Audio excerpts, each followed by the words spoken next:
En los valles áridos y polvorientos del norte de Durango se levanta entre espinos y mezquites una construcción vieja y erosionada por el viento y el olvido.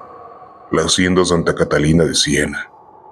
Dicen las personas del lugar que nadie se atreve a acercarse a sus ruinas después de la medianoche, especialmente cuando llueve, pues en esos días se escucha el eco de pasos sobre el barro y se ve una luz que flota entre los arroyos, como si alguien buscara algo o a alguien.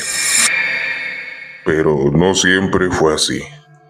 A comienzos del siglo XX, antes de que la revolución convirtiera el país en un campo de fuego, la hacienda era una de las más prósperas de la región. Sus tierras eran fértiles y sus establos repletos de ganado, y su casona de altos corredores y gruesos muros de adobe se llenaba con el aroma del café y el murmullo de los peones.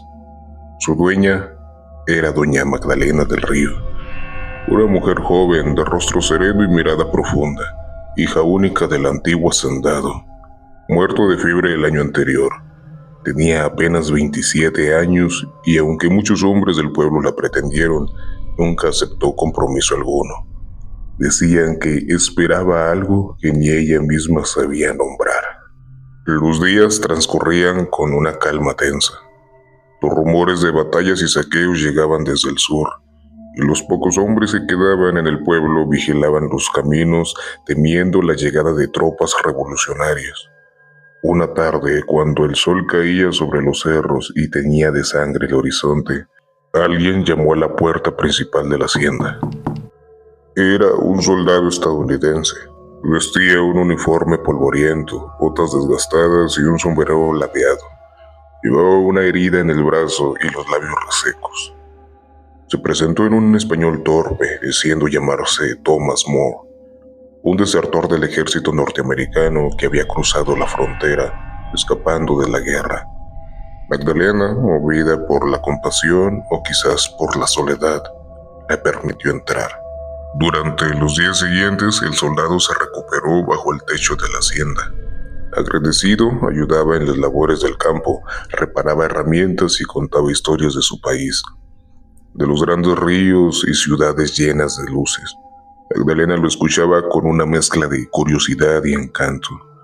Pronto la distancia entre ellos se acortó. Él le hablaba con ternura, le prometía un futuro lejos de la guerra, y ella, que nunca había sentido amor, se dejó envolver por sus palabras. Las noches se llenaron de murmullos, de promesas y de secretos. Pero el país se desangraba y la violencia se acercaba a Santa Catalina. Una tarde, un grupo de peones llegó con la noticia. Una partida revolucionaria se acercaba al pueblo. Saqueaban haciendas, quemaban cosechas y se llevaban el oro y las joyas de los terratenientes. Magdalena, aterrada, corrió a buscar al soldado. Ella le dijo: si llegan hasta aquí, se llevarán todo lo que mi padre construyó. No puedo permitirlo. El soldado la miró en silencio y luego respondió con voz firme: confía en mí, Maggie. Yo puedo esconder tu fortuna, nadie la encontrará. Esa misma noche, bajo una lluvia intensa, Thomas cargó varias cajas llenas de monedas de oro, joyas y documentos, y partió con ellas hacia los arroyos que cruzan el valle de Santa Catalina. Magdalena lo observó desde el pórtico, sosteniendo una lámpara de petróleo. El resplandor se reflejaba en sus ojos llenos de fe.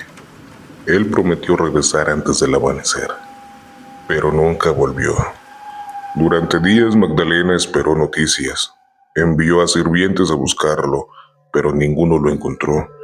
Algunos decían que los revolucionarios lo habían atrapado y fusilado, otros que había huido con la fortuna.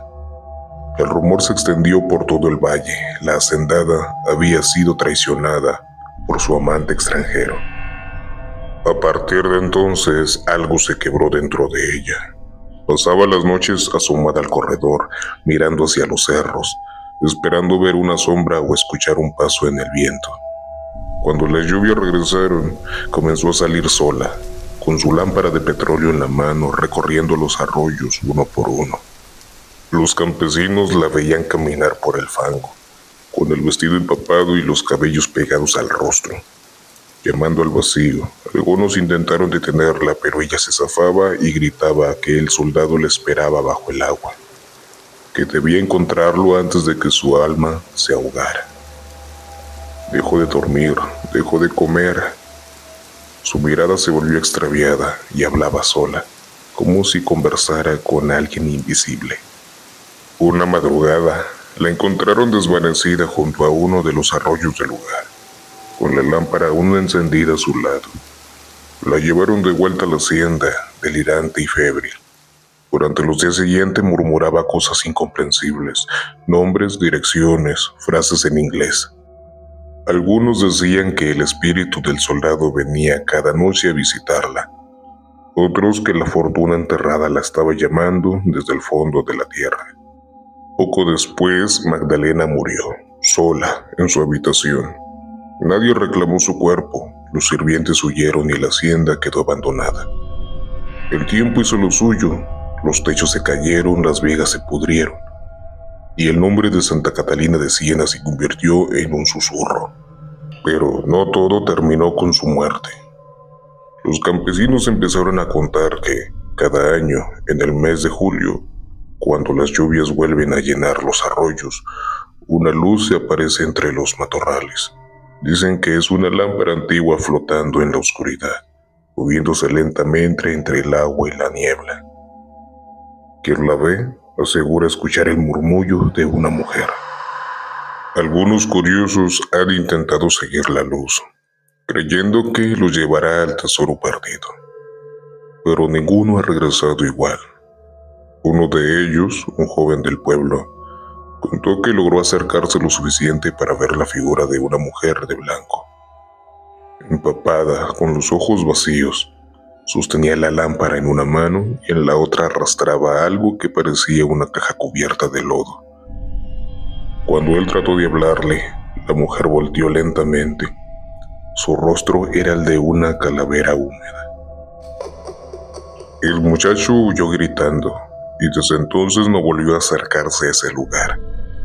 Los ancianos dicen que el alma de doña Magdalena no puede descansar porque su corazón y su fortuna siguen perdidos en los arroyos de Santa Catalina. Algunos creen que el soldado sí escondió el tesoro, pero lo hizo con un engaño, enterrándolo junto con una maldición, que nadie pudiera hallarlo sin perder la razón.